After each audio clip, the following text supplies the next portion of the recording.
This is a test of the National Anime Alert System. I'm Whooper.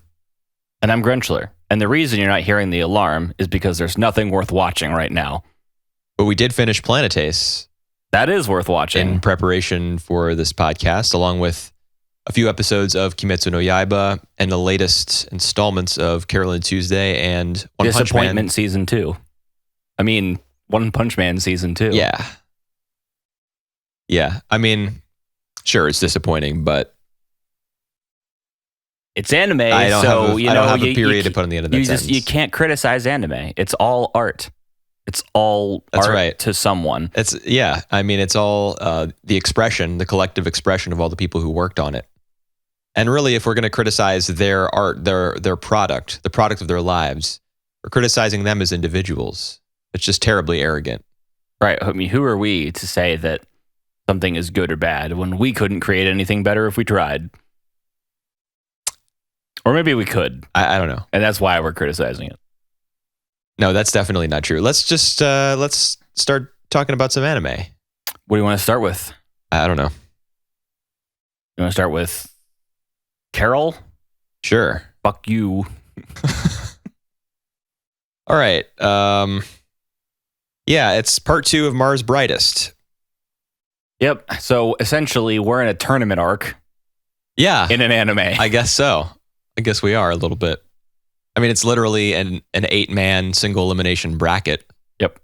So it is a tournament. Or 8 group in this case. But the thing is, even though there's no action, the animation is so much better than most tournament arcs. Because you got Piotr dancing around like, Michael Jackson. And you got GGK from this episode doing a crazy like FKA Twigs style. I know who that is. You can YouTube her, I guess. Okay. But she's definitely modeled on FKA Twigs. I mean, they both have the 3 initials, GGK and FKA. And then also the hairstyle is similar. The skin color is the same. Her like slightly spacey attitude, demeanor. You remember when the judges were questioning her and she was like, it says here, I just die every time I perform and like the music reanimates me. So it says here you're 13.8 billion years old. Yeah, that's FKA Twigs. So when she did her, her number, it was, like kind of trancy and dreamlike, and she was moving her arms around and going like really awesome. Yeah, I thought her clothes being like almost a background sort of, and she was almost like moving through it. It was really cool. Wait a minute, you hated that exact effect in. Wait for it.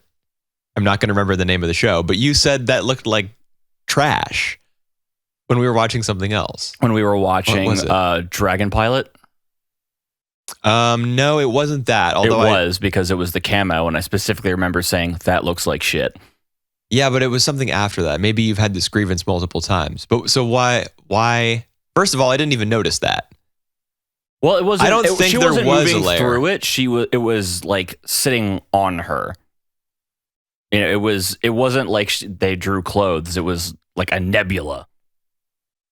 Like her costume turned into like a screen almost, displaying like more stars and stuff. Yes, I thought that was cool. It wasn't as though she like her character, the outline of her character was passing. No, behind. I said the wrong thing. Yeah. Because it twisted when her torso twisted and everything. Yeah, like I thought that was the best part about it, is that like the movement of her hips, her limbs, especially her arms. The clothes moved really well with her body. Yeah, which takes a lot of I'm assuming that they brought on somebody who specializes in that sort of thing, because not all animators are capable of actually drawing that kind of stuff. Just like not all animators can draw horses or, different types of. I see you there with the Shirobako reference. Yeah. Yeah. I mean, there are people who specialize in explosions. There are people who specialize in, there are people who can only really draw like moe characters. I assume. Probably. They probably all work for the same studio. Or the same handful. Doga Kobo and I don't know, KyoAni. I feel like KyoAni, though, a lot of their animators are actually freakishly talented. I mean, we watched Violet Evergarden, and that show, besides the color grading, looked really good. I just, man, I don't remember Violet Evergarden looking that good. It's a combination of me not being that into the story or many of the characters, and it's also just too the dark. It's yes, so dark. I hated those external. That's why I nighttime said color grading. Are we going to talk about Carole Tuesday? Yeah, we are. So yeah, I thought GGK's performance was cool, and she's going to be facing off against Angela in the semifinals on that side of the bracket. So Angela beats Sibel, right? Yeah, who I thought had the better song. Who sing well? I guess the subversion of expectation for Angela just being like, oh, I'm just trying to be a singer now. You know, like when someone from the Disney Channel all of a sudden has an album and you're like, really? When someone from the Disney Channel all of a sudden has a rap song on YouTube. This is Team 10, bitch. I don't know what Team 10 means, but I'm assuming that you got my reference. Yes. Yeah, I didn't like the whole thing with Angela in this episode. She's been kind of lying in wait essentially for Carole Tuesday. I mean, she hasn't really, but it feels that way because we're following Carole Tuesday, and Angela's just sitting around in her dressing room whenever we see her, like, bring me, my producer. Yeah, bring me Tao. And ironically, Tao he has pretty much dropped Angela from his consciousness. Now he's all about Carole Tuesday. He approaches them. He's like, so who wrote your songs? What AI, songs? What program do you use to, construct your songs? We can't afford one, lol. Oh, you just said lol out loud? Excuse me, we can't afford one. Yeah, and then he's like, oh, I see. Then he just turns and leaves extremely autistically. Yep. Yeah, he doesn't really care about Angela. And I don't think he ever has. Though. She's gonna, to him, Angela's like an experiment. Yeah, I mean, you're probably right, but in as much as she was, providing an opportunity for him to work with AI, artificial programs, and she would be kind of the canvas on which he like imposed his algorithms, to try to push her human ability as far as he could. But now he's way more interested in Carole Tuesday's human ability. Right, because he's interested in the AI side of things, like, how computers write, popular songs and stuff. And then you see people who are actually writing music, and he goes, how can I make my AI as good at writing songs as they are? Yeah, but I mean, maybe that's his angle, or yeah, he does not play with all his cards face up. No. But I also don't think he's that would be very foolish. He's not a super complicated character either. He's just like the computer man. Not yet. Well, Angela's whole thing, like, I didn't enjoy her song. I really, it was the song I Can Move Mountains. Yeah. Which she also performed for Hefner, that hedge fund guy, like the evil hedge fund guy from episode 5, I think. Yep. And when she did it, like a cappella, it was way more awesome than when she did it with that like glitzed up top 40, whatever beat was in the background. Something an AI wrote. Yeah, I guess. Yeah, but the judges were like, oh my God, you've blown us all away. Not only are you super hot, but you can sing. Wow. Fuck the girl who just sang a love song in French. That wasn't cool. Yeah. I mean, it's also possible that the show is, she's supposed to win. Like, she's rigged to win. Yeah. I could see that being like an outcome that the show would reveal. We also had Sybil being weird and marking people. Yeah. That's like vaguely gay, kind of. But like obsessed fan. Yeah. And who happens to be gay. Right. The biting was strange. Like, here, let me scroll to my notes for the show, actually, because when she first reappeared in this episode, I was like, okay, they're going to keep bringing her back. She's going to be somewhat significant. And do you remember at the very first scene was Carole Tuesday and maybe Gus as well, like in the city, walking on the streets of the city with like, they look kind of blue, and there's gigantic TV screens everywhere. Yeah. That's where Tuesday sees her mom on the TV. Right. Did you pay attention to what her mom was saying in that interview in the background? Something about how Mars needs independence from Earth. Yeah, dude. I feel like why would they have included that if that weren't going to become a major plot point in the second half? Are we pulling a Planetes here? No, I'm thinking more like we're pulling a Macross, where there's a conflict between two planets, and the power of music saves the day. That's what I'm thinking now, is like the 7 miraculous minutes or whatever Gus is talking about at the start of every episode.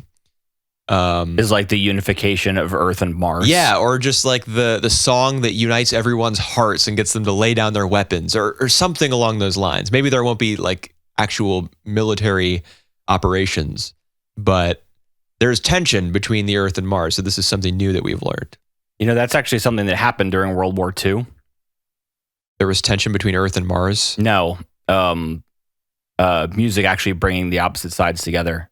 Oh, yeah. On Christmas Day. Right. When they sang they would sing both carols, trenches. and they actually got out of the trenches and didn't kill each other for one day. Yeah, there have been movies about that. Yeah. That was real. It's just music can bring even Nazis and Frenchmen together. Indeed. Not that the French fought for very long in World War II. But back to Mars. So the reason I brought her mom, I mean, I do think that that's a pretty interesting detail for them to throw in here. I feel like it's going to resurface in a major way in the second half. Yeah, it's weirdly specific that was, because it was, I mean, for us, it was subtitled at the top for, people in Japan, they could hear it. Yeah, that is how. But it would be more difficult for them to pick it out, though. Because we're reading two separate things. Hearing two conversations at once is, you pick one or the other, and you're going to pick the foreground. I feel like it was prominent enough that they would have picked it up. Okay. I guess I didn't. Especially if it is going to recur as a plot point, which I think it will, they would have made sure to keep the volume at an appropriate level. They've also made sure that, the mom being interested in bringing back Tuesday is an important point rather than Tuesday is just a girl who's lost in the city and finds a friend and they make music. It's like, no, she is a daughter of, a prominent politician who's now running for president. That you don't put that plot line in there if it's not going to go somewhere, or at least you shouldn't. Right. And that's what I wanted to circle back around to with Sibel is I felt like maybe the reason Sibel was approaching her so frequently and so intensely was actually because she was like, because she made top 8 out of 200,000 applicants or something to be on this Mars Brightest show. So I thought, she like a government agent? Yes, I thought she might be some sort of like, I don't know about agent, but she was like targeting Tuesday because of her mother. And she got her spot on the show because, the FBI pulled some strings or, the MMBI, the Mars Bureau of Investigation. I thought that was a possibility, because... But now you don't think so. No, because she just like disappears pretty much. She loses. I hate you. Peace. She loses, and then Tuesday rebuffs her advances, and her offer to be part of like Sibel and Tuesday. And then she's like, okay, well, see you later. And she kind of skulks off. Yeah. And that's it. And I don't get the sense from that scene that we're ever going to see her again. Maybe we will get a cameo like we did with the Idea. Yeah, with Idea, the robot.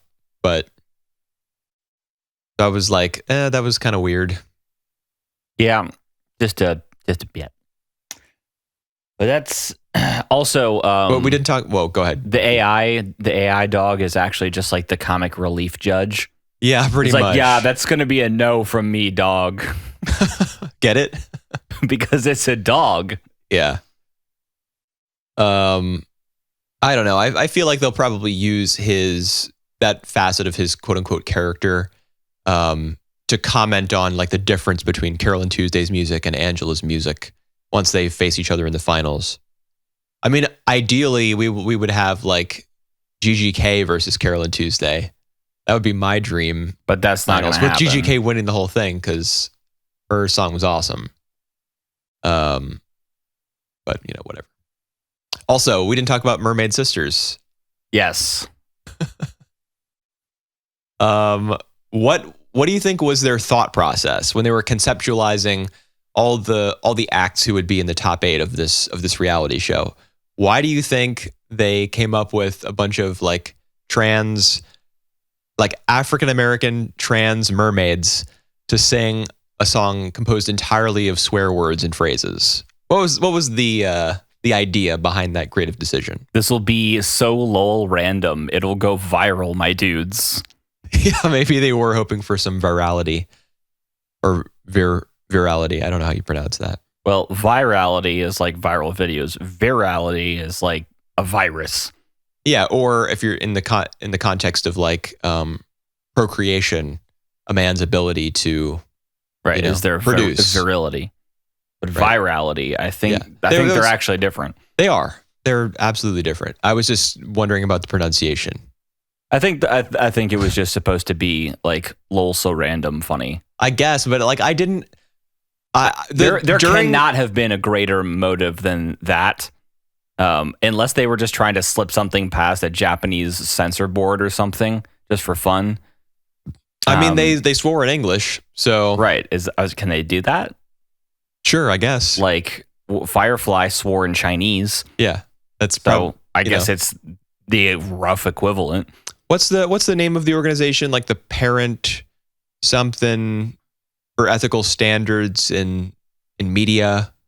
The people who are always like, no, you can't have that many shits and fucks at a PG-13. This has to be R. That's who the is MPAA, the Motion Picture Association of America. Yeah, but there are a whole bunch of like people from the religious right who were involved in like lobbying them, I guess. Well, the MPAA was created by the movie industry solely to stop the government from getting involved. The government doesn't rate movies. The MPAA is a corporation that rates it to stop the government from doing it, just like the ESRB was created by game companies in order to stop the government from regulating games. And so the MPAA and the ESRB kind of attempt to bow to public will in order to stop, government overreach. Right. Yes. That. So, wait, what was I talking about?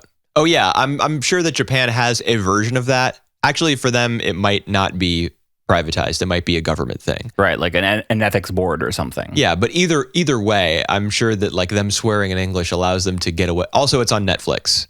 So probably fewer restrictions on the sort of stuff you can produce. Netflix can legally show whatever they want because... Yeah, but it's being aired in Japan. Oh, it's being aired? It's Netflix Japan. Is that a TV station? I'm pretty sure Carole Tuesday is actually being broadcast on television and then uploaded to Netflix on a week-by-week basis. Then I have no idea. But Netflix... We don't get it until, later. Netflix, as an online service you subscribe to, can do whatever they want. Right. Anyway. And that's enough about that. Is it? Yeah, I guess that's all that I've got. I was disappointed with, what happened with Sibel, and the Mermaid Sisters thing was strange. Like, I did end up laughing, but only after the entire thing was over and they had gone to commercial. Just at the ridiculousness of what I saw. Like, I wasn't cracking up as it was happening. I just thought it was very strange. And then the strangeness like overtook me once I got to the break. I thought it was funny. I mean, I guess it was funny. I ended up laughing, but that was a weird choice. Yep. I mean, they probably just... Now, here's my question. How did they get into the top 8 out of 200,000? Maybe... What did they sing before? Like a Justin Bieber song? They pulled the wool over everybody's eyes. They just did standard stuff for the original auditions and then, busted out because these are all original songs, right? Aren't we? They don't actually say as much, but I think we're led to believe they're all original songs. No, they are. Yeah. All right. One Punch Man or Demon Slayer? Let's do One Punch Man. Okay. This episode was an episode. This is the one where it's like it's about Siryu. He has a long conversation with Saitama. Yeah. So they're kind of closing the book on his character, at least temporarily. We might see him again because he wants to be a hero now. I mean, he was in the preview for the next episode. It was his really? face. Okay, I didn't watch the preview. It was like scarred over and stuff. Like he's going to be a hero now. Oh, nice. What? Why do scars indicate heroism? What do you mean it was scarred over? I don't know. Like his face had been like it healed, but there were like scars. Oh, so there's left a time on it. skip. I don't know, or it did the anime thing where people heal in a day. Right, maybe. Oh, how did this episode end? Honestly, I don't have a strong recollection of all the events. I mean, we know that the episode ended with Speed of Sound Sonic getting diarrhea by eating fried monster cell. Right, because he wants to level up and beat Saitama. He's just obsessed with beating Saitama at this point. But how else did it end? Because that was just like a short minute-long scene. Yeah. Who else is eating the monster cells? Anybody else? No one. It's there was a long scene between the board of the Hero Association, right? Where they're basically like, hey, we have to... They're kind of recapping everything. Yeah. And steering the show towards its conclusion. We need to listen to the Monster Association's demands because they have a small child, and if we lose that child, we lose a benefactor, and there goes our money. Yeah. Let's take the corporation greed is bad hammer, make it 6 times larger, and hope the audience gets it. It's still not that overbearing. I mean, it's not that overbearing, but it's obvious. Like it's but it's not grinding an axe. It's just like poking fun. The first season was poking fun. This is grinding an axe. The first I really season don't feel... with the guys who steal the technology from corporations and run around and try to blow up their buildings. Yeah, that was like episode 4 or something. That was... No, that, if anything, because that got focused on for an entire episode, that would be axe grinding. Right, but it focused on the absurdity of the character rather than like... Right, I think this is also absurd. It's just not pulled off with as much panache because we have a different staff, a different studio. Right, I don't think it's as funny either. Well, no. I don't think the show's that... Because it's not, it's not a guy surviving dying because his skull is literally so thick. Huh? The leader of the... whatever the name of their band was in the first season. Yeah. I thought for a second I thought you were talking about Kimetsu no Yaiba because Tanjiro does a little headbutt flip thing right at the start of episode 5, which we just watched. Right. Which is actually from episode 4. Yeah, because they're doing the shonen thing, or just the anime thing. I shouldn't say shonen. That's prejudiced of me. They're doing the anime thing where they recap every episode at the start of the next one.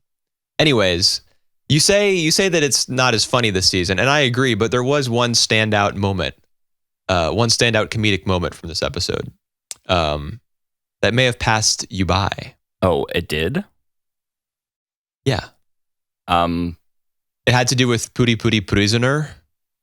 Pretty Prisoner. How he can't hear the people from up there, so he uses the power of love. No. Oh, what? The fact that he's hiding his cell phone up his prison wallet? Yeah, his butt vibrates when his phone goes off. Yeah, I got that. Yeah. I thought that was funny. To me, that was the best part of the entire episode, unironically. That was my favorite moment. My favorite moment was when there's a behind shot of Saitama and King walking along talking, and they decided to CG the bicycle wheels turning in frame. Oh, King's bicycle? Yeah. I didn't notice that. They drew the bicycle and the wheels were CG. Yeah, it was like, why? Like, I don't know. It's just to save time. Just don't even make them move would be better. Well, the thing is, they probably had an existing digital asset for bicycle wheels that would fit approximately in that scene, so they just decided to use it. Pan up like 4 inches and just don't show it. Like, I'll take more sky over that. Yeah, I mean, that makes sense to me. I have no argument against that solution. But I didn't notice that. That's unfortunate. Yeah. Maybe they're spinning on screen right now. Who knows? Yeah, who knows? Probably the guy who's going to edit this audio and pair it with video. Yeah, maybe. Anyways, for the rest of the content of the episode was like, why am I a hero? I'm still stronger than everyone else. I killed Goketsu in 1 hit. Yeah, I liked that idea that he would some off-screen fights are bad because you want to see them, and in fact, you need to see them to properly establish a character's motivation or the conflict that exists between two characters already, or the threat level of a monster. As in the case of Goketsu versus Genos. Yeah, that fight should have been shown so we could understand how powerful Goketsu was, like really see it instead of just being told about it. Right. But I do like the idea that Saitama is because his confession that he's become too powerful to Siryu is an important part of the episode, showing that, like having us recognize that through Siryu's eyes by Goketsu's head just like falling like rain from the sky makes sense, because then Siryu is like, oh, he really is like the world's strongest man. He's become too strong, blah blah blah.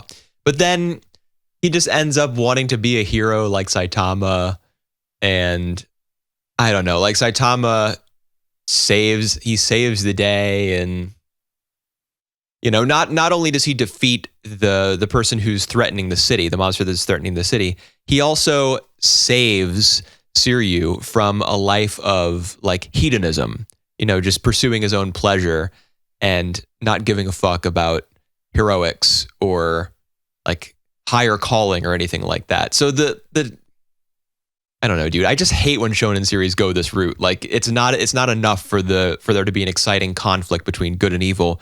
The good guy has to be like a beacon of justice, and everyone turns to the light around him. Yeah, I hate that so much because it's so, I don't know. It just indicates that there's nothing really beneath the surface of the series. Like it's, I mean, is that?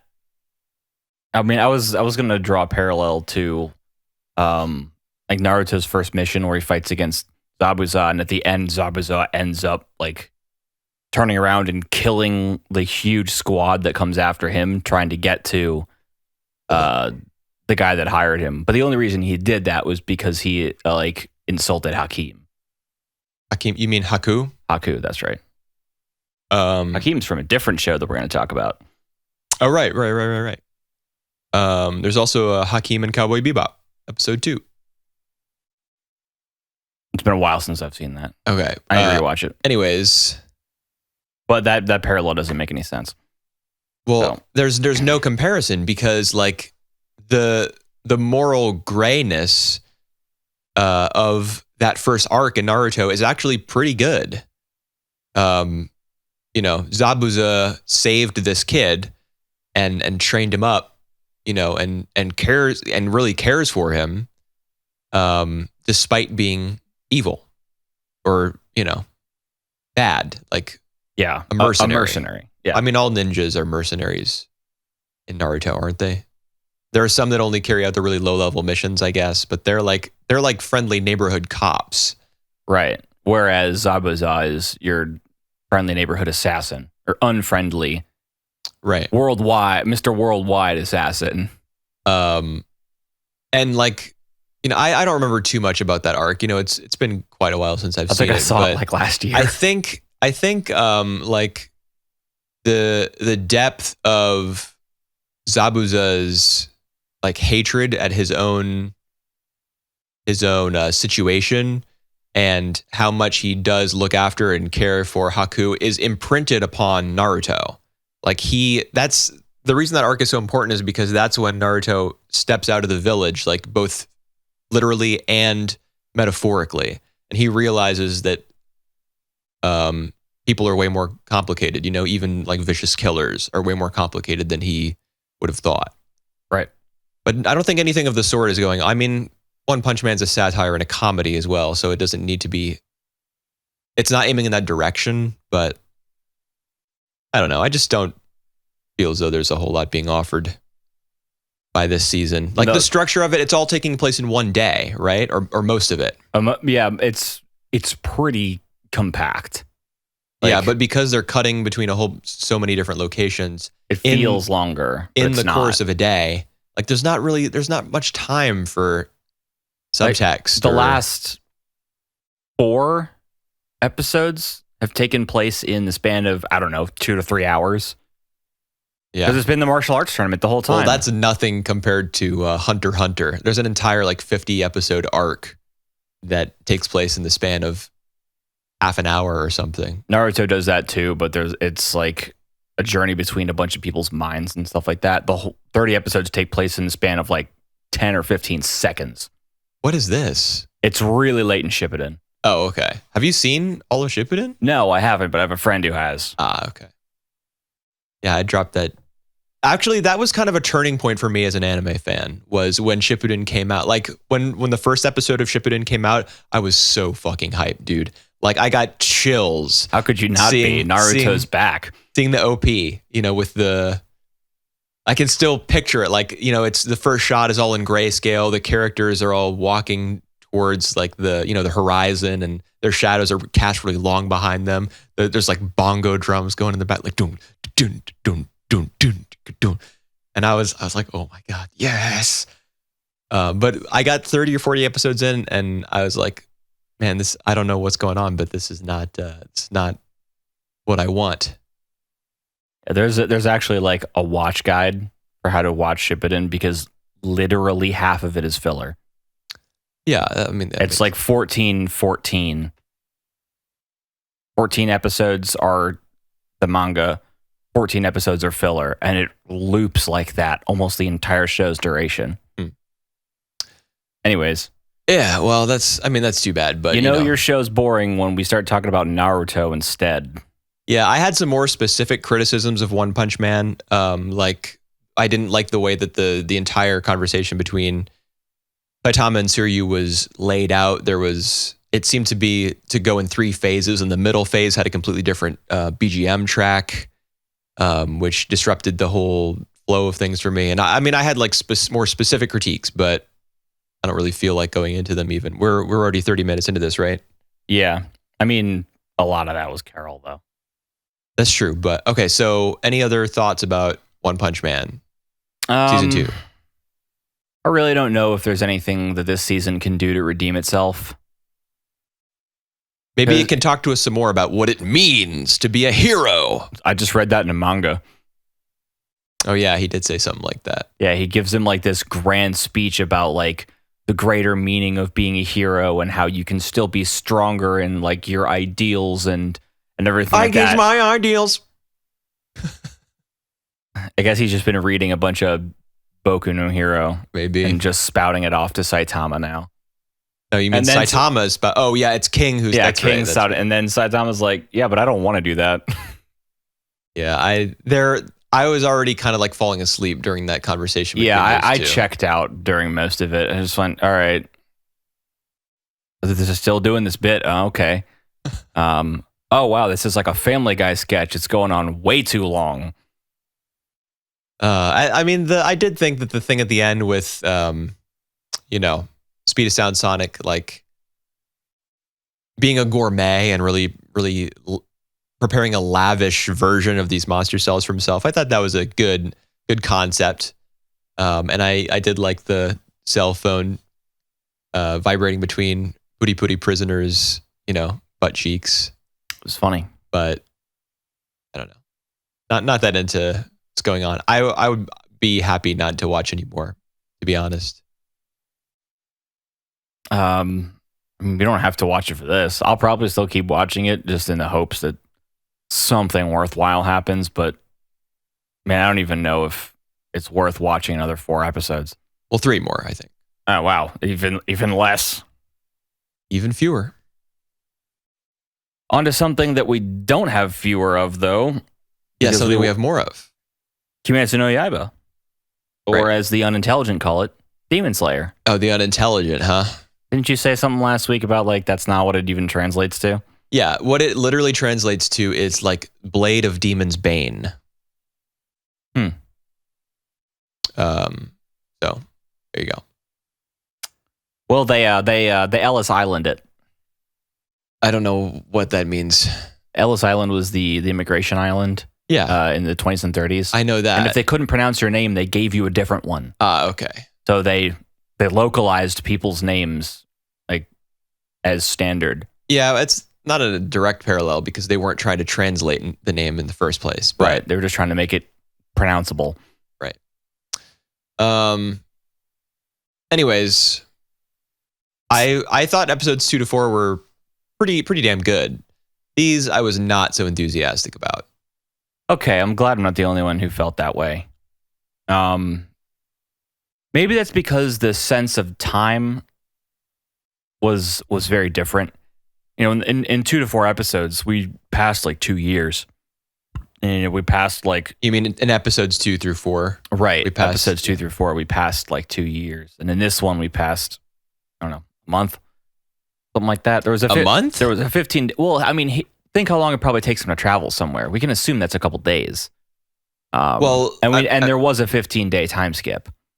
Where was the 15-day time skip? So he gets that off the mountain. He was waiting for his sword. Okay. It takes 10 to 15 days. Right, that's right. 10 to 15 business days plus shipping and handling. Yeah. Plus wacky clown mask dude. Right. With the straw sucky lips. Yep. That's true. Yeah, it did cover more time than I realized, I guess. But it wasn't as brisk as the first 3 episodes, I don't think. I mean, I do think that it carried over the sense of like pretty rapid progression. You know, he gets to the wisteria garden or the wisteria forest on the top of the mountain pretty quickly. Yeah. You know, we get through the fight with the big guy for you. And I was right in saying that after he was killed, the spirits would be released. I literally wrote on my notes, Grenchler was right. Sabito and Makomo are seen with all his other victims, their souls having been released right after Tanjiro's victory. Grenchler was right. I got a bullet point right here. Yes, the souls are released after a demon is killed. So that's good. Soul we magic. Get closure for those quote unquote characters. Right. I did really like the way that episode 5 opened. Not the flashback or not a flashback. The previously on segment where it just literally, showed a scene. Right, but then afterwards he fought, like 2 or 3 more demons. But before any of that, before he fought the 2 or 3 other demons, or before he beat the guy with, arm neck, before any of that happened, like right after the OP was finished, there was a flashback in black and white and with like string music. So a complete departure from how you would expect the episode to pick back up. And it shows us like the demon's defeat at Urokodaki's hands. Yeah.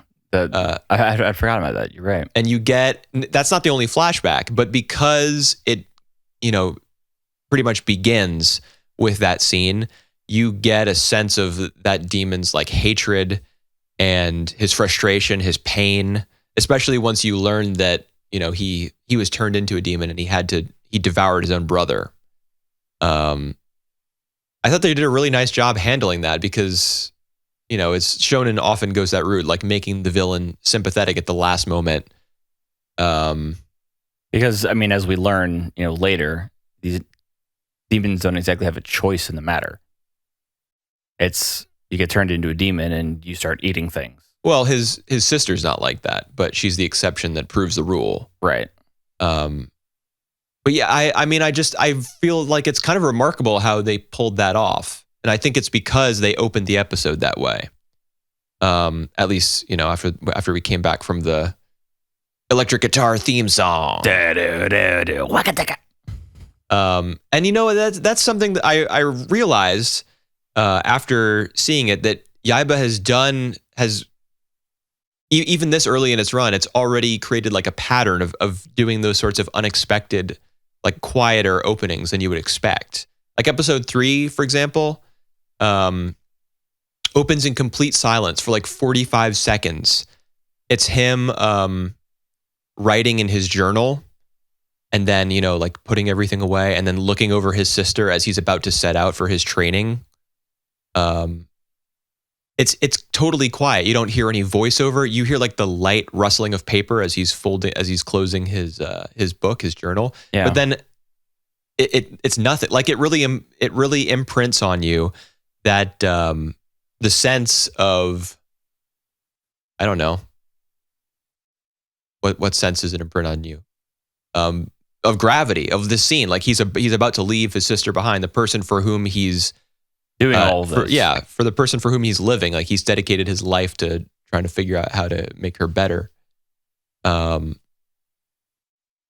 that, I mean, I think it takes a lot of guts to do something like that, and I mean, probably a little less guts to do what they did in episode 5, but it still set the stage for sympathy for the monster, like at the very end, understanding for the monster. So bravo. That was a long spiel that I just gave. Yeah, but it's, it's more than just, oh, here's what happened in the show. You try to keep the summary to a minimum. Not my strong suit. It doesn't always work. It's a conversation. It's a podcast. It's not like we're not reading anything. Well, we're not reading a script. I'm reading some notes over here. That's true. And sometimes I do, but I forgot to email them. I was kind of surprised that we did not get a bigger introduction to the other characters who passed the test and made it to the Wisteria Grove. I feel like we'll run into them later.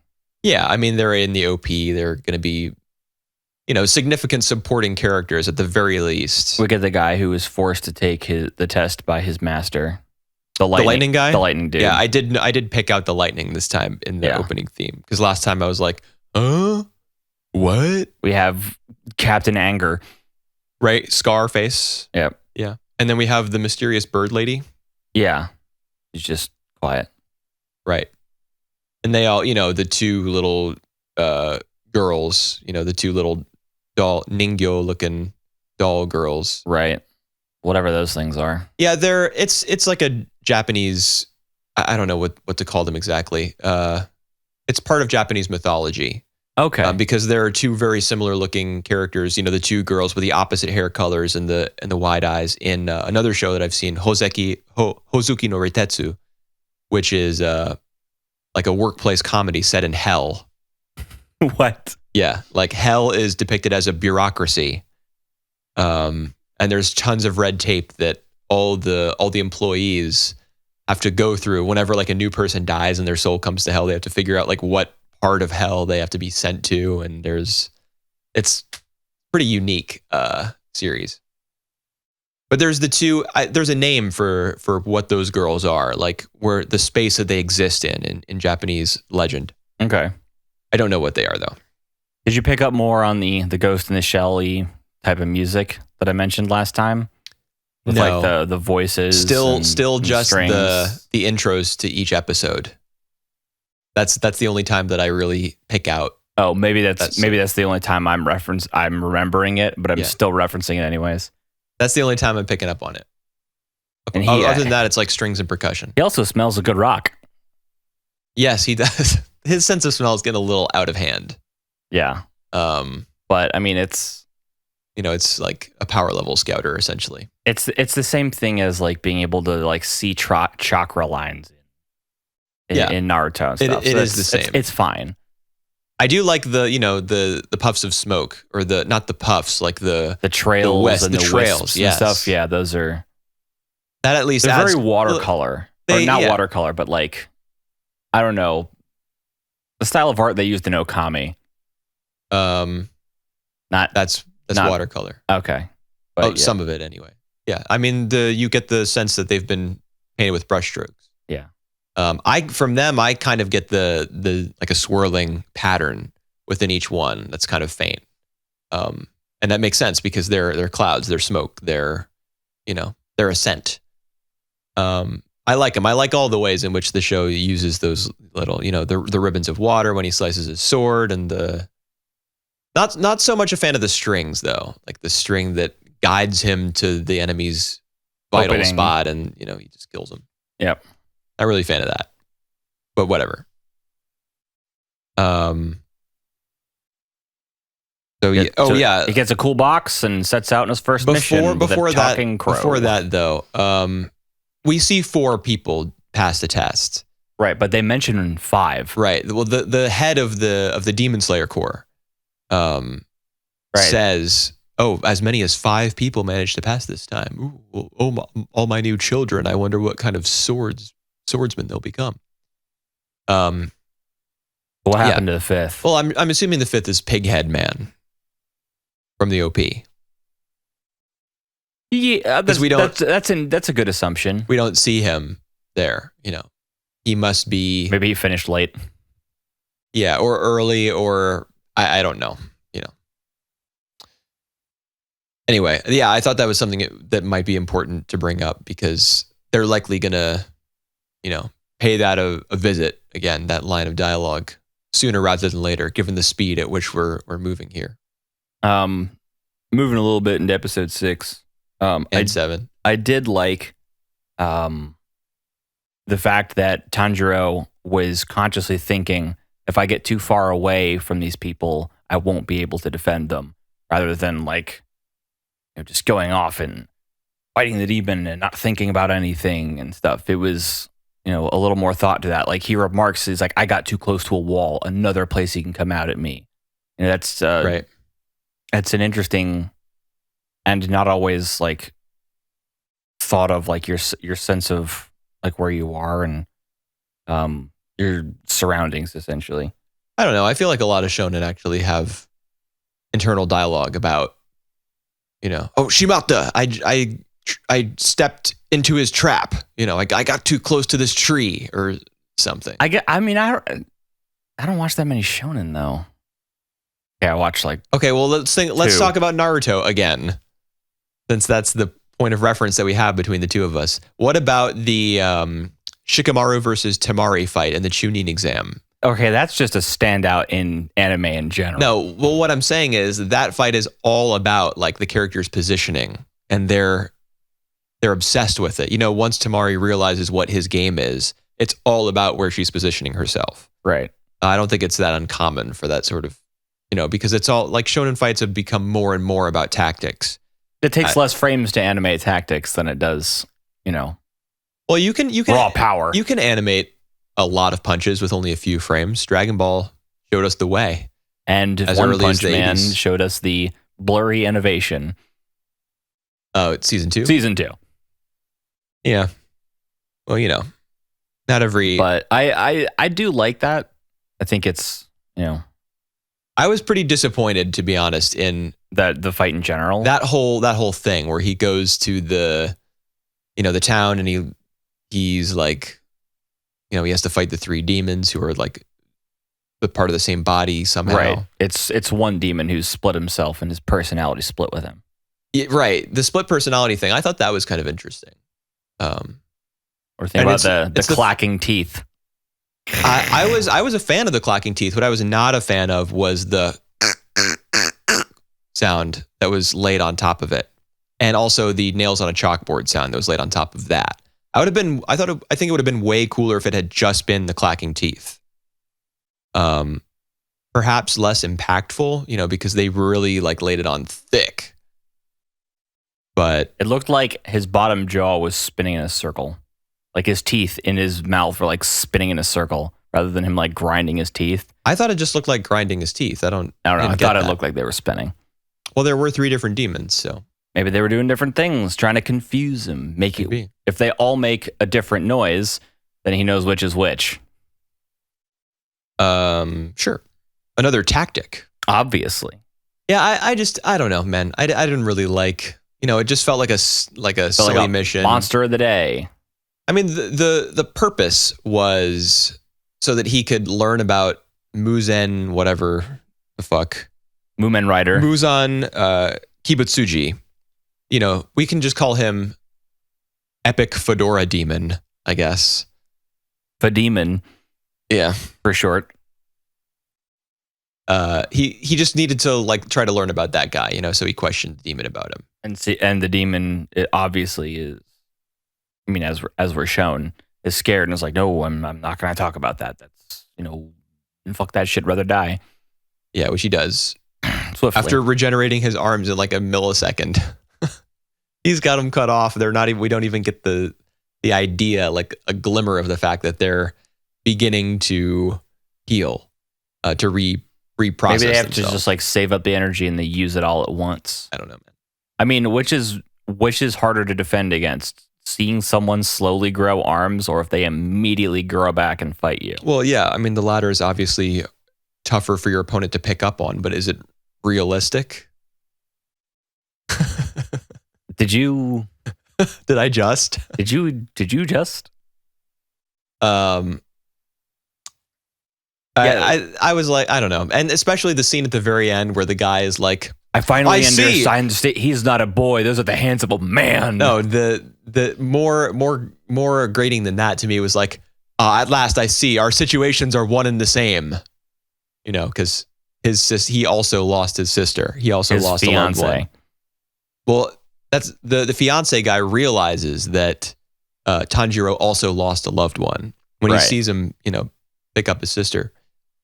Like when he's apologizing as he's walking away, and then, you know, Tanjiro looks back and he's like, he's CG hand. Yeah, CG wave. CG walk away. I did think that some of the CG was like more noticeable. Yeah, it was used in a couple questionable places. Yeah. There was a lot of it in 7 as well, but those were huge crowds. Like, oh yeah, that's fine. I can understand why that would happen. But then they did some of the closer shots in the crowds, and then everyone was hand animated again. Yeah, well, that like makes the sense. Scene where he's running through everyone and pulling them aside. CG is not what these hybrid productions want. It's not the mode that they want to be operating in. It's a time-saving, cost-cutting measure. Right, so that they can focus on what they think is more important. It's so they can focus on getting the episode done. Yeah, because they're under time crunch, you know. So all CG anime are made in one day. So much time and so much cost saved, you get 3 seasons instead of 1. Did you ever hear about Land of the Lustrous, aka Hoseki no Kuni? Is that the one where all the girls are like gemstones or something? Yeah, I heard that was actually good. Yeah, I would recommend watching like an episode to see what it's all about, because, you know, it's the one anime that everyone holds up as being like the one good CG production. Because it's a CG production that's leaning into CG rather than using it as a replacement. Well, no, there are plenty of like Polygon Pictures has done tons of CG stuff. Right, but like all CG stuff. Yeah, I know. Excluding some background art. But doesn't most of it just try to look like traditional anime rather than doing things that traditional anime realistically couldn't? Kind of, but Hoseki no Kuni also goes for the anime look. Maybe not as much as Polygon's output, but anyway, I would recommend watching. Is it also not like 12 FPS? Yeah. Yeah, it looks. I would just say that you ought to check out an episode. I don't know if it's available streaming anywhere or what, but you know, if you want to find it, I'm sure you can. Okay. Anyways, and it looks pretty good. So episode 7, he finds he gets his next assignment from his talking crow. Right, it's the crow that was assigned to him in episode 5. Yeah, because they got, not only did they pick out their ore, which he smelled, they get their uniforms. Yeah, they get their uniforms. They get something else. A bird. Yeah, the crow, and rank. They learn about ranks. Right, and they're the lowest rank. Yeah, they're the genin. Genin? Naruto reference. Right, but there are 10 ranks instead of 4. Yeah. Well, I mean, there are technically ones above, like Jonin. Well, it's Genin. Because there's like Anbu and all the special ops and stuff like that. Those aren't part of the same. Those guys aren't. Those aren't part of the same skill tree. It's like that's not video game that's references. Not linear progression. Yeah. So like very quickly after he leaves the city, where the man is like, "At last I see, you and I are the same." Yeah. The bird is like, "Hey, on your next mission." He's like, yeah, already? Go to the next mission, and then just blam! They're suddenly in. I forget the name of Tokyo. The city. Well, no, it wasn't Tokyo. It was. He said Tokyo, but he also said something that started with an A. I don't know. It was like Mazukoto, something. I don't remember. But it's very modern, and it's like nothing we've seen so far, and it's like nothing that Tanjiro has seen so far because he freaks out. It's so bright. The buildings are so tall. I just want some ramen.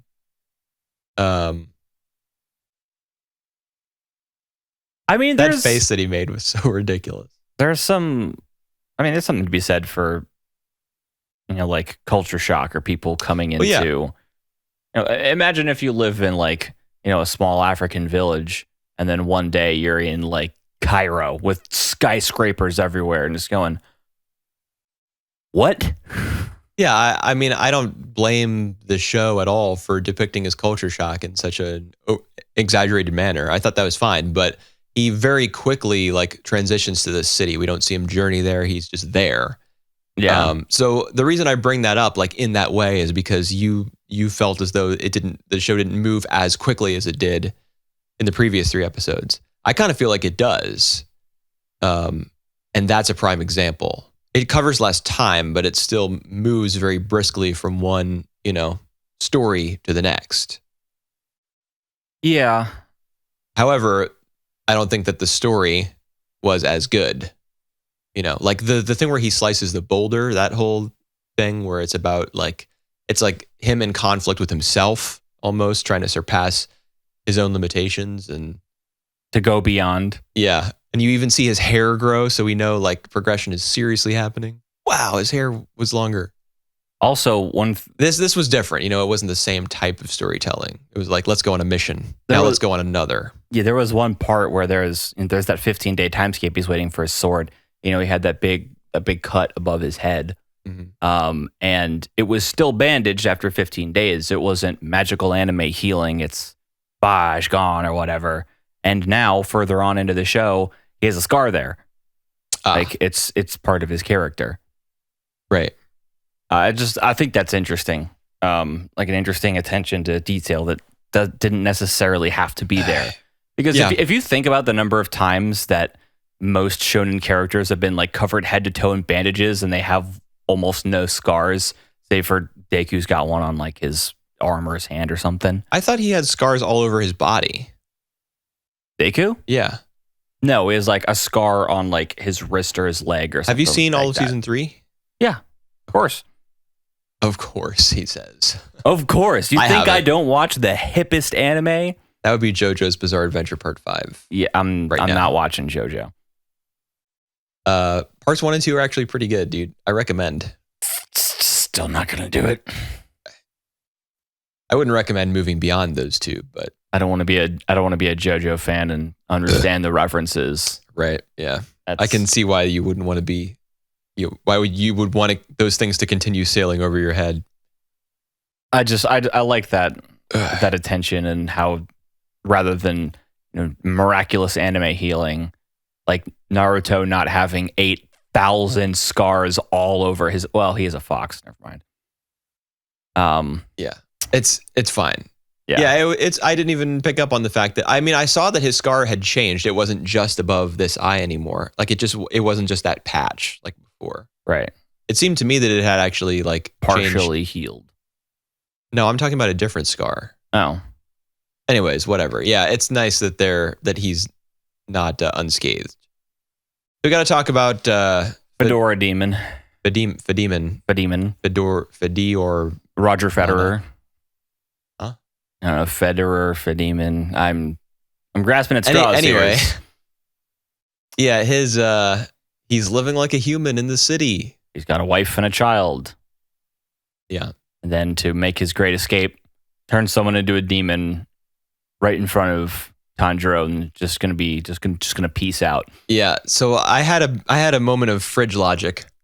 Fridge logic? Yeah, it's like a term about you're watching TV, the commercials come on. You get up, you go to the fridge to get a snack, and while you're there, not engaging with the show, but like afterwards, you think to yourself, wait a second, that wasn't right. Fridge logic. Like if he's able to move his hand so quickly that other people can't perceive it, which I think is what the scene intends us to believe, given like the blur on his arm and the slow-mo there. Right. And the fact that only Tanjiro is like hip to the fact that he's just done that. Right. If he can move his arm that quickly, why not just infect the kid? Why not infect Tanjiro? Because Tanjiro might actually stand a chance of reacting and getting away, and he doesn't want to be overt. He's got a wife and a kid. He doesn't want to Oh yeah, I guess he could be like, "What did you do to me?" Yeah, never mind. That doesn't make any sense. Yeah. But he does. Yeah, to make his getaway, he does turn a guy into a demon so he can start chomping on his lady friend. Right. He goes, "Oh wow, how scary! Let's go this way." While this random swordsman in front of me deals with this demon that spawned out of absolutely nowhere. Yeah. Nervous eye shifting. I mean, he outs himself as evil pretty quickly. I mean, we know that he's like the head demon. 1,000 years ago, he became the first demon, et cetera, and he's the only person who turns people into new demons. No, I don't think that was ever said specifically. It is. No, he's the only one. The only time that Urokodaki says he's the only one is when he's speaking about the cure for Nezuko. He says that all demons come from him. Yeah, that's true, but that doesn't mean he's the only one turning people into demons. All demons come from him, like he was the first. I think we're supposed to infer that he's the only person. There's no way the show would work that way. I'm pretty sure it says it outright. It definitely does not. Well, I remember it, and if I can find the subtitles to prove it, you're reading them right now. All right. Well, there's no way that was the case. Okay. He's the origin of all demons. But he's the big bad. Yeah. Yes, he is the big bad. And he just, I don't know, the reveal that he has the wife and the kid, that would have been enough to stop the episode there, because now he's like, oh my God, what do I do? And then there could have been like a little bit more intrigue surrounding his character if they just cut to the commercial right there, rather than him immediately being like, all right, I'm just going to make someone eat someone else. Just confirmed evil here. You heard it first.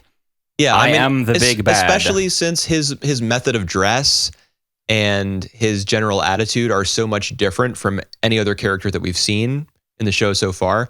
Since he's been designed to look different and to be mysterious, why not have his character also be mysterious? Be shrouded in mysteriousness for at least a little while longer, but instead, no, he just gets the claws out and whatever.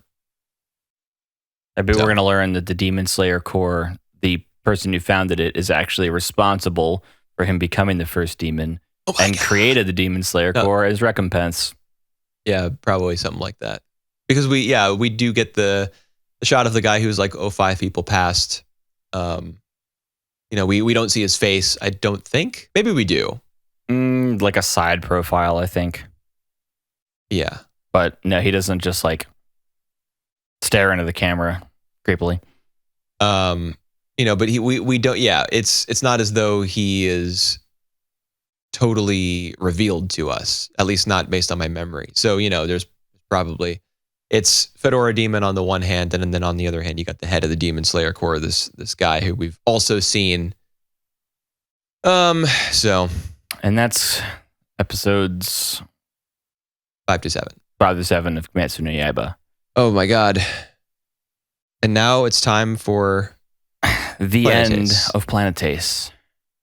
Godates. Pretty good. So we were both wrong about what? Our predictions for what was going to happen to the dynamic duo. Yeah. I mean, what did I? I was way wrong because I was like, "Yo, it's going to be a murder suicide." What? You thought Hachi was going to? I thought Hachi was going to kill Hakim, then be overcome with guilt and kill himself. Oh wow! I was just like the darkest timeline. No, instead we got like a pretty. Pretty happy ending. 26, yeah.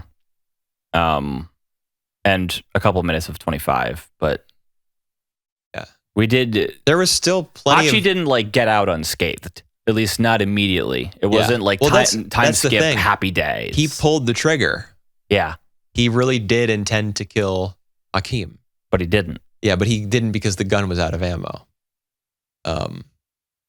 He was really prepared, or prepared is probably not the right word. Willing, able. Yeah, he pulled the trigger. Like that in itself is, until he would have been a murderer, and so he thought he was.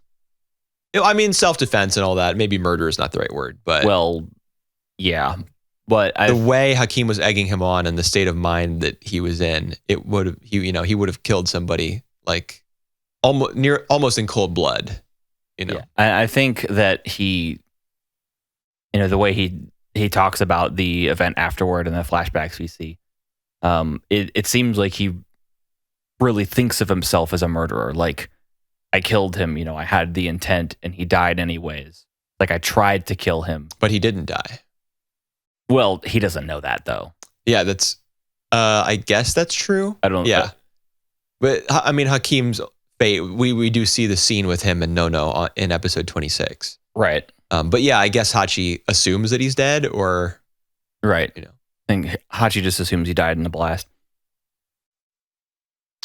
Yeah, and yeah, it's true. I mean, I like how you phrase that. He doesn't get out unscathed. We open up episode 25, I think, with the press conference. Yeah. And he's in a daze. He doesn't know where he is.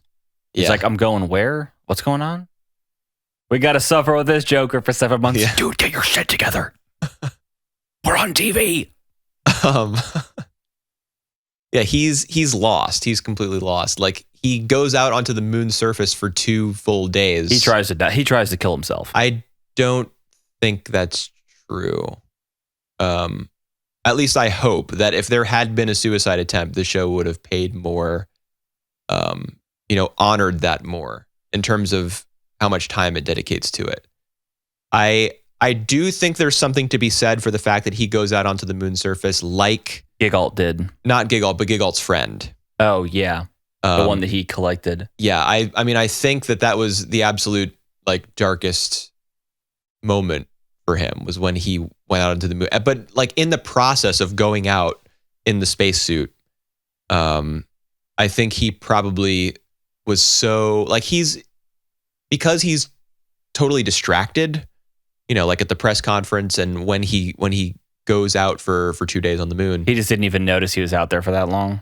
Yeah, he didn't notice he was out there for that long, but also like perhaps he did have some intention of like something in his mind. He went out there for a reason. We're getting the connection with Gigalt's friend for a reason.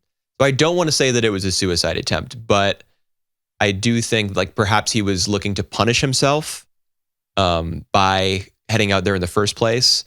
And then because his thoughts are such a jumble, like he's just such a wreck. Doesn't notice that 2 days pass. Right.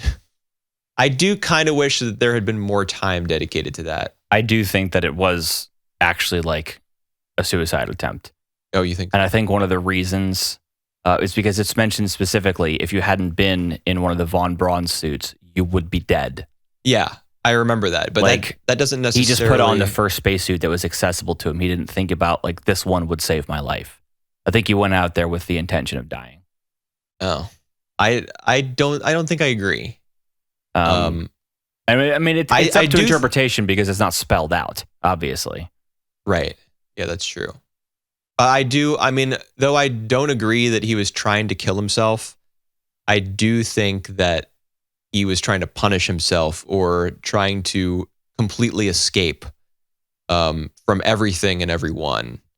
Like, which is in a manner of speaking, like death, to be totally cut off from society and from just everything, anything, That's why, I mean, maximum security prisons that have like isolation and stuff like that are very slowly becoming considered inhumane because it can irreparably mentally damage someone being cut off from other contact for so long. Yeah. That it just... By the way, we're getting closer to Technora in the future because the International Space Station is actually opening up private corporations to submit designs for habitation modules to be added to the International Space Station. Like, companies could start sending up research units now. So we're getting closer to this in our timeline. It'll be wild if like Planetes just comes to pass. The same way that there's another anime called Serial Experiments Lane, which a lot of people feel predicted a lot of the ways in which we use the internet now. It was made in 1999. It's very, very trippy and I would say mostly inaccessible. It's very experimental and weird. But Stars on my. no, beyond that, dude. It's Wait, what? It's More weird and trippy than frogs growing out of people's butts. Yep. All right. Yeah. That's got to be some like Picasso level shit then. But it's just really, people think that Lane, predicted a lot of the ways in which we use the internet. So it would be crazy if Planetace, does the same For like space and how it's funded and who gets what and stuff like that. Yeah. I mean, they're not too far off. Or even base. just like the designs of elevators in space, with the harnesses and stuff. Like even if it, the handholds everywhere, so you can stop yourself and hold on so that you don't. Drift just about. little details like that. So it's true. Hachi doesn't escape unscathed, and neither does Tanabe, dude. Oh my god, the scene right before the eye catch in episode 25, where Hachi is visiting Technora, and he's talking with Lavi and the chief, I think. Yeah. And they're like, Tanabe, she went through a lot of stuff and she had to quit. Here's her address. Right. Please visit her. And then it cuts to the scene at dusk. Right. With the wheelchair going by. Yeah, with the wheelchair like slowly going down that road with no one else on it and casting that super long shadow. Yeah. As the sun, like everything about that scene just symbolizes despair, like death, just like sadness. The end. Yeah. It like the sun is setting, the wind turbines are moving so slowly. The shadow as she moves along is growing. Massive. Yeah. The path is long, narrow, and vacant apart from her. Everything about it just screams like isolation and despair. And always saw. I got chills as soon as I saw that scene, and it came over me who that was. I was like, that's Tanabe. Yeah, I was like, and the show didn't spell it out. The show wasn't like, here's a shot of clearly Tanabe, clearly in a wheelchair, clearly on a depressing, lonely road. Yeah, it was pulled back. Right. But you knew who it was because of the scene that the preceded context. it. Yeah. That's called good direction. Yep. My God, that scene was like, just that shot, I should say, was like so heavy for me. And then there's the second part of the episode. I love that he goes home with his dad and they finally, all eat together as a family. I love the scene where the dad's like trying to take his and the kid keeps putting him back and it's like going in a circle. Such a great visual gag. Yeah. I mean, that's like a 70s SNL skit that would have been going on right there. Or taking it further back, something from like I Love Lucy. Yeah. I'm thinking specifically of like the conveyor belt scene where she keeps like eating the chocolate when she's supposed to be packaging it. That's like the most famous scene from I Love Lucy. So that's like a pleb reference. Yeah. But it just got me so, it made me laugh. I thought it was hilarious. But yeah, and so then, Hachi didn't mean to take back the information. The will. And the will. He did take back the information. But he didn't mean to take the will, but he did, and he read it. Actually, did he mean to take back the information? We don't see him read that again. Tanabe just happens upon him after he's fallen into the sea. Right. So I don't even know if he did. I don't know if he took the contact information or not. Maybe it was in his pocket. Maybe he was going to see her. You think that's where he was headed? Yeah. We don't know. He reads the will and he has his information and then gets on his motorcycle and starts going. Do we see him look at the address? I don't know if we see him look at the address, but we're supposed to assume that he's read it because it's handed to him and you can read the address on the label. Yeah, I mean, that's true, but I think we're supposed to infer it. Yeah, I mean, I would say that's logical, especially since he's reading Tanabe's will immediately beforehand. Yeah. Which has nothing in it. Right. Dude, the conversation between he and Tanabe. Well, before we get to that, what did you think of the underwater scene? Reminded me a lot of the last episode of Ava. Congratulations. Yeah. All the different figures like showing up. I guess so, yeah. Just visually, I don't know if thematically, I think it's the same thing because it's a very different. It's like convergence of all human minds into soup versus an epiphany on the edge of death. No, it's totally the opposite in Evangelion. The congratulations scene is after Shinji has rejected the convergence of all human minds. Yeah, as I said, but it's around the subject and the idea of it.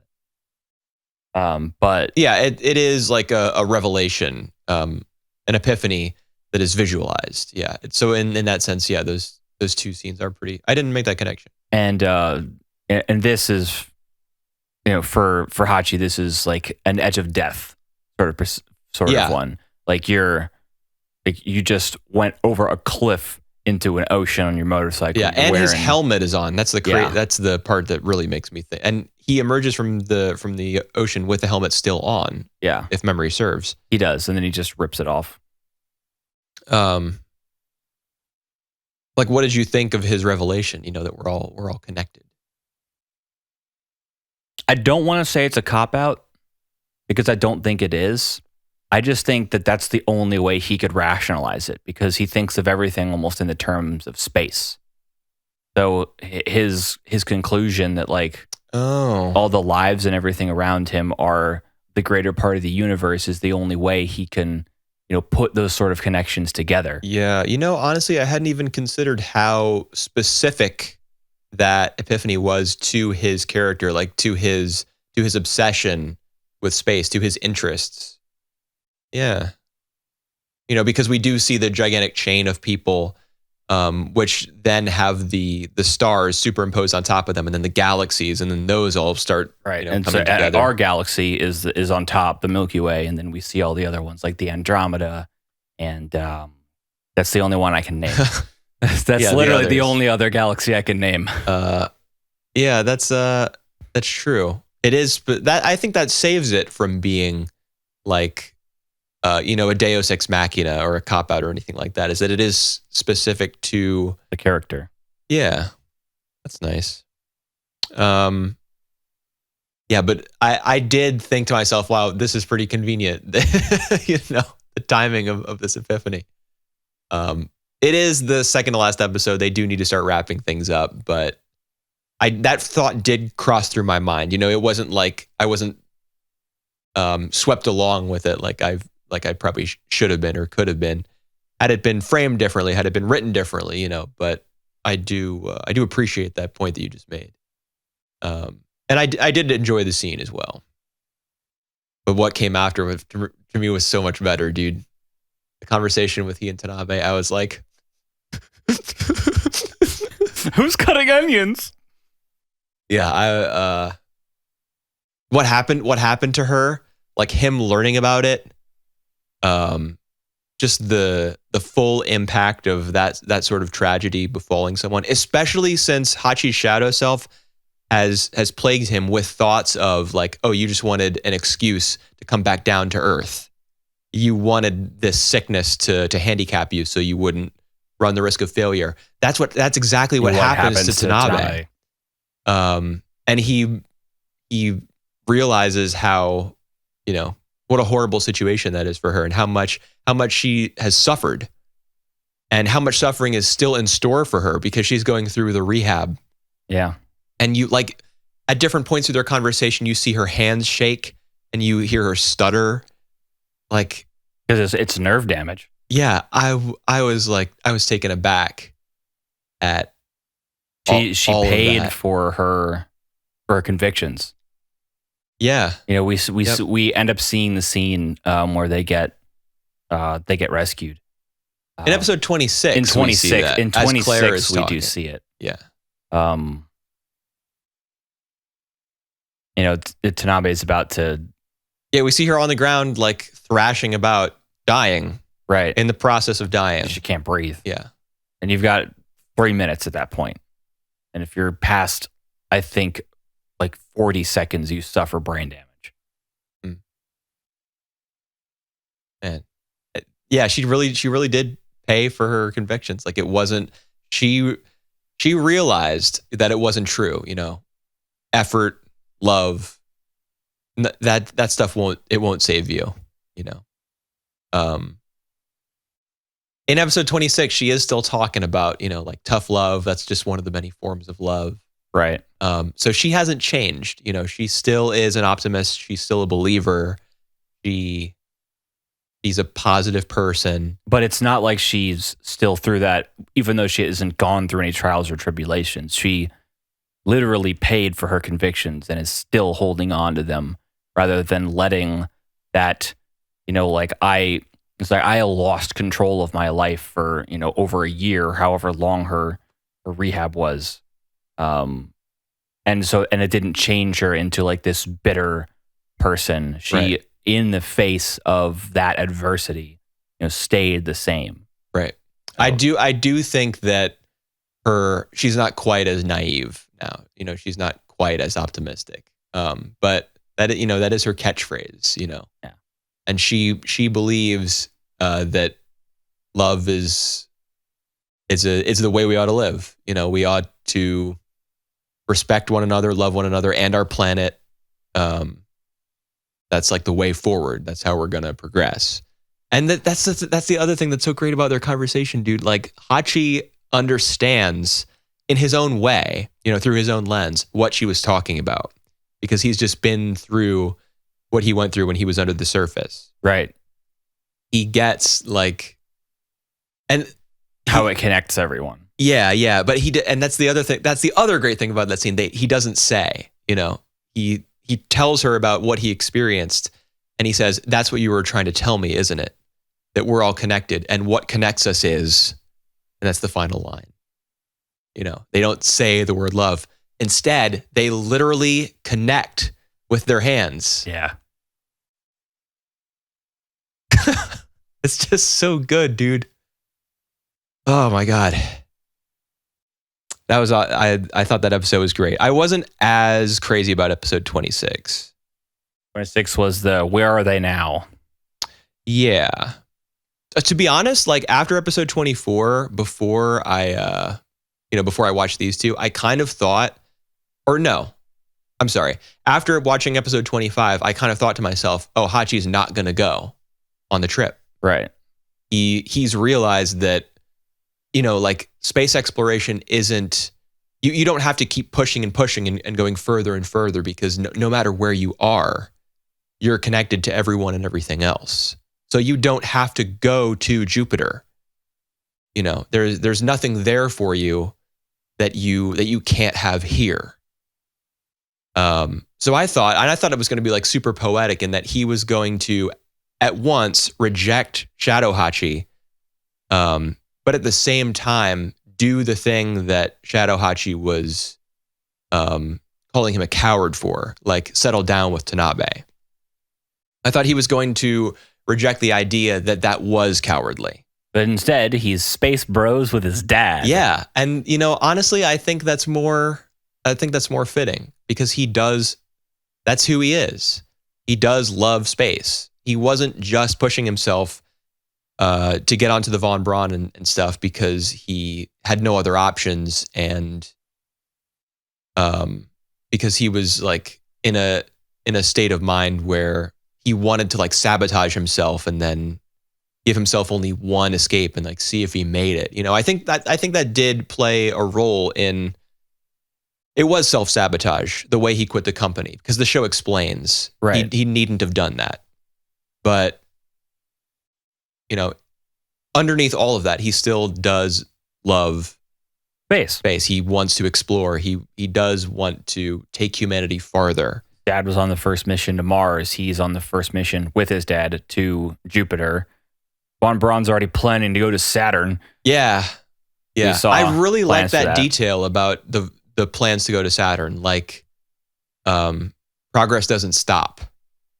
In fact, no frontier is too far. Right. In fact, progress is almost ruthless, because they haven't even left for Jupiter. Yeah. And they're looking at Saturn. Yeah. When I saw that, I was like reminded of how Hakim and Claire used to talk. Like, everyone's being dragged behind, the rest of humanity is being dragged behind just the few who want to explore, and they'll do it at any cost, any price. I think the show maintains that as an option, as a viable worldview until the end.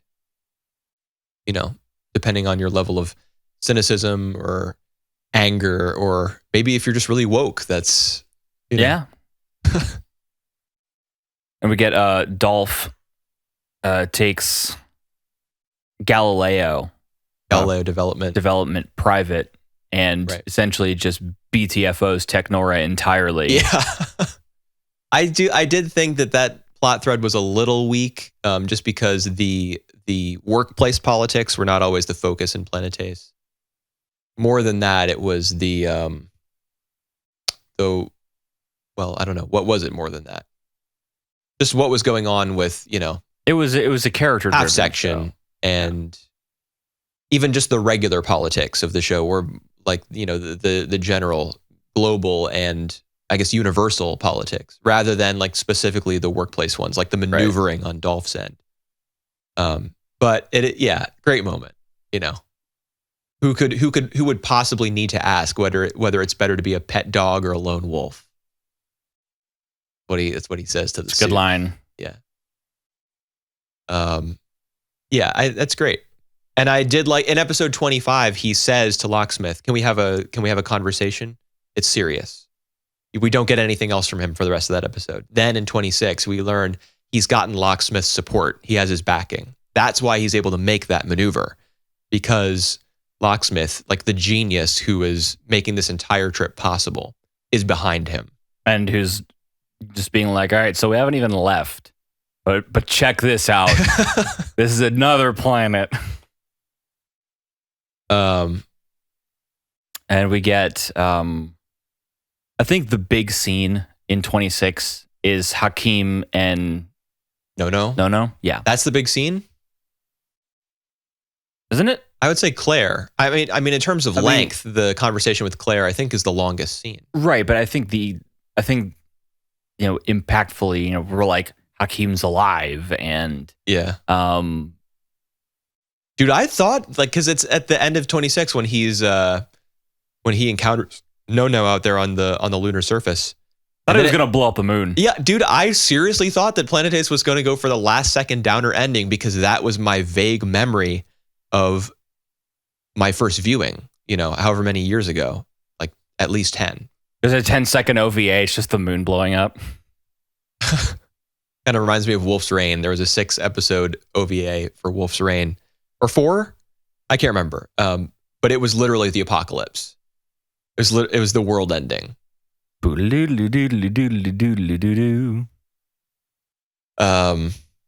Anyways. Yeah, I was like, oh my God, I wasn't so surprised by the fact that he was alive for whatever reason. Although I think episode 25 did lead us to believe that he was dead. Yeah, the explosion that knocked him out. Yeah, but like specifically when the explosion happens, we get the scene where he's kind of like grunting as the light from the explosion like kind of sweeps over him. Yeah.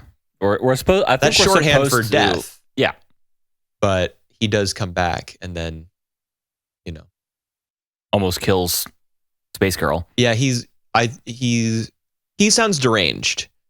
In that last He's been scene. living in like the secret tunnels of the moon. Yeah. With the moon people that are running the government.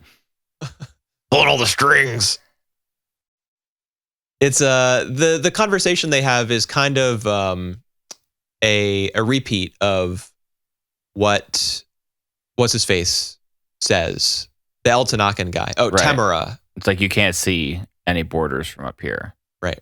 She says the same thing. It's like, oh, it's like I've heard about those. And it's like, I'm a Martian. I was born here. Where do you live? And he looks out. It's like, see it from can you here? see it from here? And he looks. He's like, I can't see anything. I can't see shit. Yeah, but it's interesting. I feel like her character was crafted as not necessarily just for that moment, but her character was crafted to be the one person for whom the concept of nations, like division on Earth,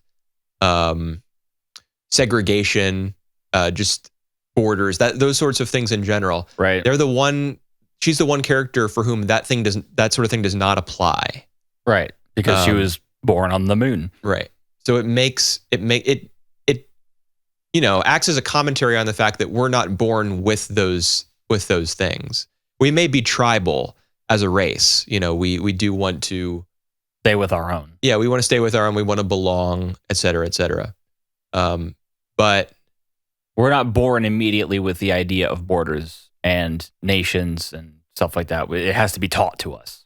Yeah, I think that's what the show is telling us by featuring Nono as a character, especially in that scene. She's the Hachi's foil or Hakim's foil in that scene. However, I don't think I agree entirely with that idea. With him just being like, all right, well, I'm going to kill you. Man, that's some blue ass water. Never mind. No, I mean, I was okay with that scene. It didn't leave a lot of impact on me like everything from episode 25 did.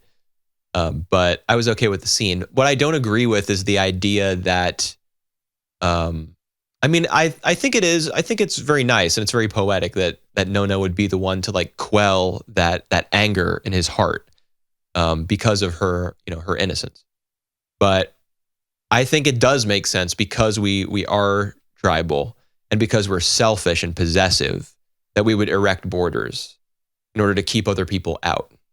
People who might otherwise take what we think belongs to us. Right. People who might otherwise associate with people who are like us and we don't think that should happen. I do think that's natural and that's human, unfortunately. Well, I mean, other animals do it too.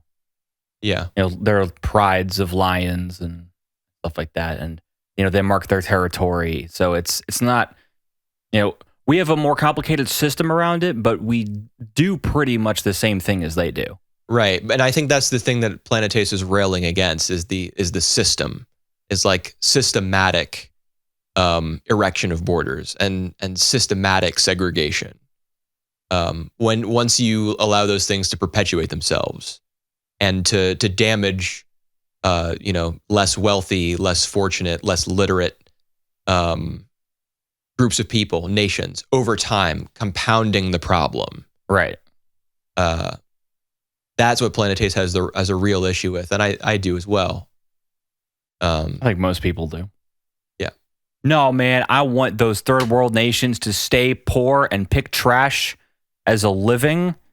That's my dream for humanity. I wouldn't say that too many people would espouse that as their dream for humanity, but I think there are a lot of people who are okay with that remaining the way things are, because it's hard to affect change on a global scale like that. It's not, some people would say it's not even possible. It's possible, but it's difficult. Yeah, it's hard. And one, the earth is big. Yeah. And two, a lot of money. Yeah. And there's no money in helping poor people. Just good publicity, which I guess is worth money. So there is money in it. Right. Oh, well, I think that's why a lot of aid that's given to, other countries. It's why it's done in the first place. Countries. That's how we're able to do it is, because we use the resources of the wealthy. Yeah. Anyway, how about the conversation with Claire? What did you think about that? How are we doing on time? This is still decent. We can go for another few minutes. Conversation with Claire was, I guess it was okay. I think the idea of Claire's character being, just be like, I was just swept up in everything, and like I was essentially like persuaded by Hakim to do this. I don't think she cops out like that verbally. I think she I don't know. It seemed to me like she did. No, I think she's very accepting of her punishment. She like when for example, Cheng Xin says 10 years. That's a really long sentence. And she's like, that's short for a terrorist. Yeah, that's because I gave them everything. Right. And she says, I owe it. I owe it. I owe this time. I have a plan for after I get out. She seems to be pretty, self-actualized. She's come to terms with what's happened. I don't think she's passing the buck on on anybody, on anything. No, but I think she does explain like how she got to that point in the first place. She does a little bit, like, you know, and that's one of my major, probably the major gripe I have with the show is Claire's character. I still, and I think I made this point last week or the week before, but I still don't feel as though we really saw her failings at work in detail. No, it's so like her descent into quote unquote madness. Yeah, into terrorism, is not really shown. She shacks up with Hakim. She loses her job. The first real inkling we get that she is a terrorist is Hakim showing up in her apartment, and then all of a sudden she's boarding the space station. I wouldn't say all of a sudden. It's separated by at least one episode. It's separated by they're bringing me in because they think I'm Hakim's girlfriend, and then right after that it's, oh shit, I'm on a spaceship shooting some people trying to blow up the fucking moon. Yeah. Well, to destroy a major to kill all city. Life on the moon.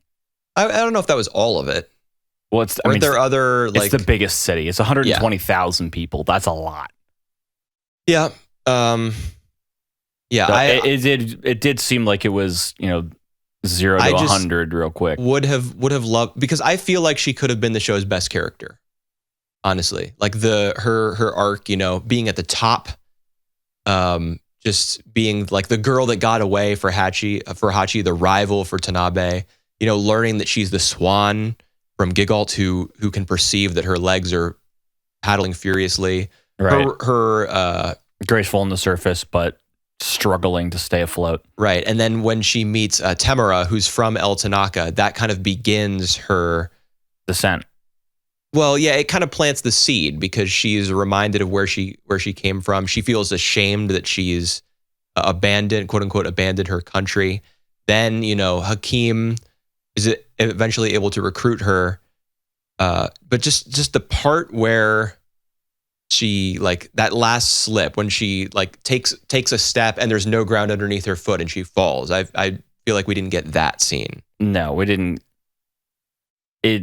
I remember the mentions of it, but it wasn't prominent or like explored very much. Yeah, and I feel like the show put a lot of time and effort into taking Hachi's character through hell. I feel like if the show had been structured differently, it could have done the same for her and made them both walk like really difficult paths in parallel to one another. And eventually have them intersect. Honestly, if they had folded Hakim's character and Claire's character into one, I think that could have been really interesting. Make Claire and Hakim former lovers. Let's say they stay friends, perhaps. Although it's not like a perfect friendship. Right. Then they both leave Technora and try to get onto the Von Braun. Just throw Hachi the fuck out of here. Just get out of here, boy. This is about terrorists now. No, just to have... How would you have that much screen time, though? That's what I'm saying. Fold Hakim's character and Claire's into one. Oh. Make them the same character. But Hakim was radicalized from the beginning. Right, yeah, that's the thing. That's you would need someone to recruit Claire. Gigalt. Not well, because Gigalt, and that's another thing that I want to mention. Like in episode 26, we see Hakim and his dad, or Hachi and his dad, watching the video that Gigalt left behind when he's talking about every ship needs a harbor. Right. For Hachi, he finds after all that time, Tanabe is the harbor for him. Where are my notes? Are we supposed to infer that Tanabe's pregnant? Absolutely. Yeah, that's the kid's clothes and like the bag your clothing and stuff. And the fact that Hachi's little brother is trying to do literally everything for her. Like, put that down, don't pick that up, come sit here. Yep. Yeah. The very Okay. last shot of the show is Hachi's mother, like flapping a little onesie for a baby in the sky as it pans up to the sun. Yeah. Yeah. I don't think it was so much or we're not supposed to infer. I think it's if you didn't get this, you're a fucking moron. Yeah. Also the proposal scene, that comes at the very end. Right, they're doing all the different words that end in. Yeah, that game is called Shiritori, I believe is how you pronounce that. So how it works is, and there's a version in English where you say a word and then the next person has to say a word that starts with the ending letter. So for example, if I were to say watermelon, you might say Nitrogen. Yeah, there you go. But Japanese letters are, they're not individual quote unquote letters They're as we think of them. characters They're characters, more. they represent sounds, but the sounds are made by 2 Roman letters, sometimes 3. So it would be way more difficult for them than for us. No, not really. They think of it the same way. Like te or ta or ku, those are letters. They're just created by blending a Roman vowel and a Roman consonant and a Roman vowel together. But they're Japanese letters. Everything it's the came same- from the Romans. It's for us, yes, that's I think Greece was first and then Rome. I hope I didn't just get that backwards. Otherwise, I took a ton of classes on that stuff and my professors would be embarrassed of me. Greece was first and then Rome was around the time of, Rome was still a major power when like Jesus was walking around. Yeah. So China's whole again. wait, was Rome after Greece? I hope to God that I got that right. I mean, Greece still exists now. Well, yeah. So does but- Rome. Yeah. Just not in the same capacity. Anyways, I don't actually know. I took so many humanities courses that I should really know this, and I think I do, but whatever. Either way, I liked that scene.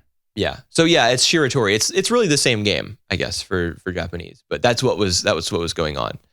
And he says, I can't remember what the exact phrase is. I think he says like kekkon shimasu or something. Kekkon means marriage. So she must have said a word that ended with ke. Yeah, she did. So yeah, they get married and then he goes off to space for 7 years, leaving her behind. And during the video of the flight crew leaving, It all comes back to Naruto in the end, bro. it does. The dad pokes 1,000 years of death. the dad pokes his fingers up Hachi's sphincter. And then it's good vibes at the end, man. And that I was like, we spent so much time talking about like how dark is the show gonna go? How dark is it gonna go? In the end, It doesn't. Well, it does though. but it brightens up at the end. Yes. Ultimately, it is optimistic about the future. And I think the show is suggesting that that's really the only thing that's the course that we should take is to continue to try, as Tanabe would say, and to be optimistic, even though the world really works in, Selfish and terrible shitty ways. Yeah, that's how the world truly is. But that doesn't mean we should be shitty and selfish. We can be, and it's understandable even when people are, but that isn't the way forward. We didn't talk about Chang Shin. I kind of found his character to be a minor player. I the end. meant Chang Shin and Hachi talking outside the prison. Yeah, they seem to reconcile a little bit. Which also plays in, I think, to the show's ultimately optimistic philosophy. We get the montage with with all the different minor characters we saw, like the dude shooting another porno in space, and even Edel's ex-husband who forced her into prostitution so that they could make a living. He's hitting on some other babes in bars. Yeah, and behind them is walking the guy who, in episode 5, who held the pen up to the kid's neck from the scene where the episode where they're going to the moon. Right.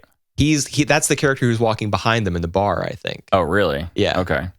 Because we do see the kid and the family, and they look like they're not running from people anymore. Yeah, they've got some kind of food truck or something. I don't remember specifically. I just remember seeing them. Yeah. Well, I mean, I think that detail is important because it means they have established some income stream, like some sort of business. They're not running anymore. Some semblance of a stable life. Yeah. And then the girl points, because she's just seen Hachi on TV, she points. Yeah.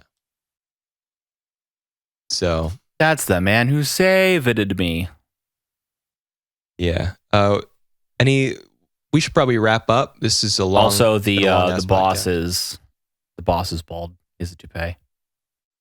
How is that not evident from the very beginning? I'm pretty sure we had like literal confirmation of that already. I don't remember that. Remember when his hair changes color? He's blonde for the first half of the show. Then he's a redhead for the second. What? Yeah. Go back and watch episode 1. He's blonde. How did I fucking notice that? I don't know. I hate his redheaded wig, toupee, whatever. I like the blonde look a lot better. Also, did you notice that that weird jetpack that Lavi is using was from El Tanaka? No, I did not notice that. Yeah, the branding on it was El Tanaka. Wow. Damn. That's awesome. I did not notice that. And we also saw the shot of the El Tanaka guys being like escorted back where they were coming from, and they had their prototype with them under like a cloth in a truck. I did not make that connection at all. I just saw the characters and like focused in on them. I didn't. Wow. I want to rewatch that whole scene like 10 times to get every possible detail. I bet you there are tons. Yeah, I'm sure there are. Very detail-oriented production. And so yeah, what to say, and that's Planet Day. Yeah, that's about it. I thought the show was god tier. Like upon rewatching it, it's in I just edited my top 25 anime list. It's in there now. So it's good. And I think one of the reasons that it stands up there so well with, and I think a lot of the reasons that, any anime is in the top tier is because of how they, how human their characters are, how they portray them. And, yeah, I mean, that can be. Yeah. Because I remember that's one of the things you like really mentioned to me that I looked for when I was watching Cowboy Bebop, is that these characters, they're flawed. Yeah. They start flawed, and they don't. They change, but at the same time, they're people. They don't drastically make these life-altering changes in like 2 seconds. It isn't the type of series where the hero says some inspirational shit and and everyone around him is inspired, and I'm going to change my ways and be a hero now. I'm no longer going to be selfish and fight for me. Yeah. Just because somebody knocked my fucking teeth in. Yeah, it isn't that type of show. And to your larger point about like that being the reason that good anime are good, or that a good story is a good story, is because the characters are recognizably human, authentically human. I think that can be true. In fact, that is one of the main things that I look for in a story. But I do think that there is, especially when your method of storytelling has a visual component, there is a lot of room for success via other avenues. But I do think that Planet is, characters are very human, story very grounded. Those are the two main things that make it a success in my book. I don't think it's a terrific show on a visual level. I think it just does its job. I think it looks better than a lot of the anime from around that time. I don't know, dude, because when is it? 2003, I want to say. Full Metal Alchemist, the original by Bones, came out that year. Certainly a more dynamic series than this one. Right, but it's also... Wolf's Rain came out around that time. That was 04. Fantastically animated. I don't know. I thought this show looked good. I liked all the space bits looked good, and yeah, I mean, the designs were It has the same kind of They character weren't designs. anime. They weren't Yeah. like they weren't anime designs. They were just people, and they were just like spaceships, and everything was functional and you know, it has, wasn't like bombastic and over the top. It was, you know, grounded in reality. You know, much a lot of different facial types, facial features, smaller eyes certainly than 99.75% of anime characters. not the same 8 people copy and pasted in a CG crowd scene. Yeah, and I do actually really appreciate the competence of the CG in this show for like space stations and things. Yeah, because it's only done like a handful of times as well. Yeah, and they also look good. Yeah. Like unironically good. I wouldn't be mad if they showed up today. The windmills weren't the best. The wind turbines weren't the best. The wind turbines, like in what scene? And episodes 25 and 26. No, you're not talking about the wind turbines in the sunset scene with No, those were not CG, dude. Yes, they are. No way. We're going to go back and look at it right now. Oh god. Okay, well, but you didn't notice it, so it didn't matter. I still think that scene is like one of the best scenes in the whole show. Just that shot. I was like, oh god, dude, I can't believe it. Like, no, they can't do this to me. They can't do this to her. And they did. Yeah, and not everybody gets. It's not all sunshine and rainbows at the end, but we should look towards those things. All is well, heroes. Instead of all is well, hero saves the day. It's the end of a story. Yeah, and the beginning of another one. Yeah, life goes on, and that's the lesson of Planet Taste, and the end of this very long podcast episode. Yep. Thanks for listening, everyone. We'll be back next week with seasonal shows, and well, that's about it. Yeah, look forward to it, I guess.